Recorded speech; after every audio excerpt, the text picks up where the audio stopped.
Okay, so ito nga pala yung parking ni ma'am, no. So ang paglabas ni ma'am, gusto niya yung pupunta siya dito tapos atras na lang papunta. Okay? Kasi yung pag-aabanti siya doon, diretso dito, medyo nahihirapan daw. So ito mas prepare ni ma'am talaga. Pupunta muna dito. Kaya ito yung guide na bibigay ko sa kanya. Okay ma'am, so step by step muna tayo, no. Unang step, ilagay mo yung mirror diyan, tapat mo. Nakatapat na ba? Okay, ikot ka ng isang ikot. Yan, isang ikot ng ano yan, ng steering. Yan. Pag ito nakatapat na to, no. Tapos itapat mo yung balikat mo naman.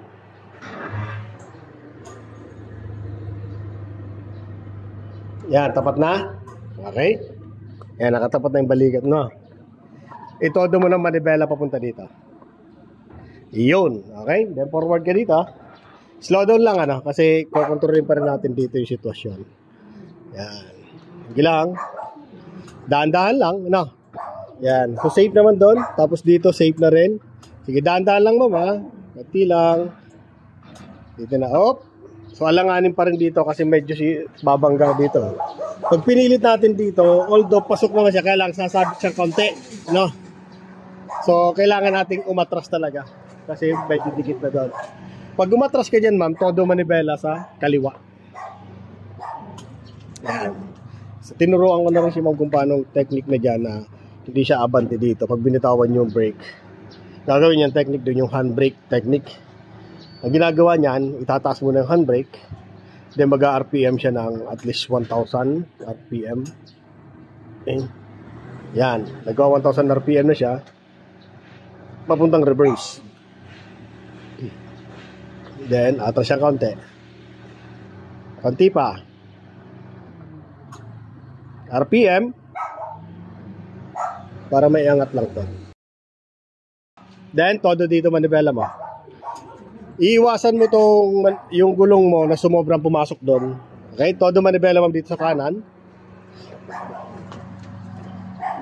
Dahil sa kailagay sa drive. Ano pa? Okay, forward. Papunta dito. Yes. Okay. Then, dahan-dahan lang. Okay, forward dito. Then, saka sasatak na natin ng atras. Ano? So, yung pattern na binigay ko sa'yo, kailangan kita na yun. Konti pa. Stop. Gitna ng manibela mo. 1, 2. Isa pa. Medyo tumigas ang manibela. Ganyan talaga yung mga rush. Then, atras ka muna, ma'am. Atras tayo doon. Doon ulit, sir? Yes po. Tapos saka tayo magpa-parking na. Okay. So ituturo ko naman kay ma'am yung paano niya ipa-park naman dito. Okay. Ng reverse. Ito yung sitwasyon niya. Okay. So may pattern na akong binigay sa kanya. Kailangan kumain mo siya dito ng konti. Yan. Didikit muna siya dito ng konti. Pero hindi yung sasabit dito. Dapat medyo madikit dito. Yan. Hanggang tumapat yung pillars. Ano ma'am? Itatapat mo yung pillars dyan ha. Ang tinatawag na pillars ito. Ayan. Okay. So okay na yan. Then isang ikot ng manibela mo. Ganyan lang. Tapos po-forward ka dahan-dahan doon. Sige lang. Hanggang maramdaman mo yun na lumalapit. Okay? Yan. Konti pa. Palitin mo pa. Konti pa. Konti pa. Okay, stop. Ano? So, ganyan dapat nag-space. Maganda yon. So, kasi, pag ganun yung space, ito, pantay dito. Medyo lagpas na konti, pero pag doon sa angle ng ano, pantay yan dito. Ng ano. Okay? So, todo ng manibela mo, papunta sa kanan. Ayan. Yun. Then, lagay sa reverse, syempre. Pag nag-reverse ka ma'am, sige, lagay sa reverse. Pag nag-reverse po tayo, ang attention muna dun sa anong yan. Okay? Kailangan, intayin mo na makapasok ang gulong mo nun na hindi sasabit. Kasi kung sasabit siya, i-adjust mo. Pag ramdam mo naman yan, pag dumikit ka agad, sasabit yan. Okay? So, atras ka dahan-dahan.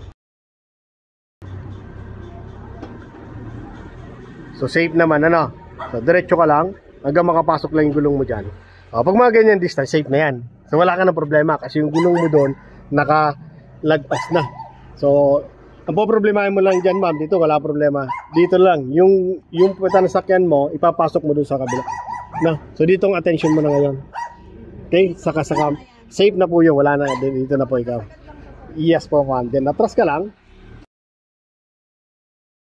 Sige, so dito ka tumingin. Okay?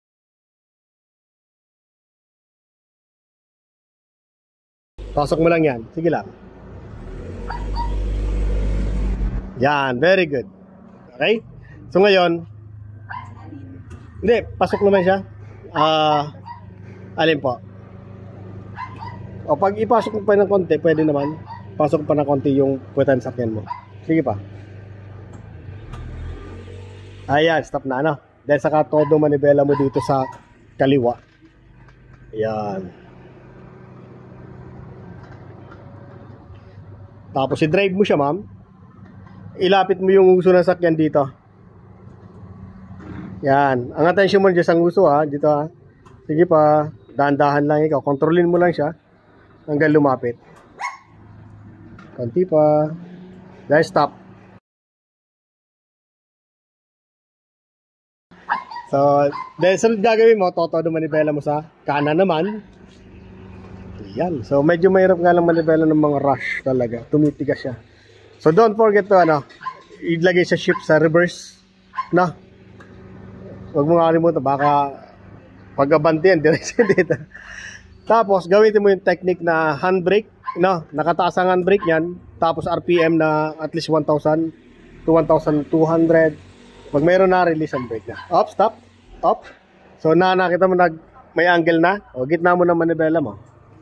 Yes. Oh, safe na yan. So, atras ka na.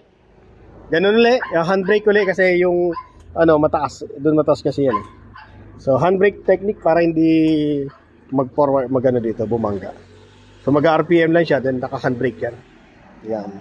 So, hintayin mo lang na tumaas tong gulong mo sa unahan. Saka umi-stop muna. Sige pa. Konti pa. Then, konti pa. Okay, stop. Saka dahan-dahan ka na umatras gamit yung reverse cam doon sa pattern natin. Okay, stop. So, wala pa kasi siyang stopper doon. So, meron siyang guide. Ito yung parking na ni ma'am. Sakto lang yan. So, masayanan nyo dito sa likod. Okay. Ayan.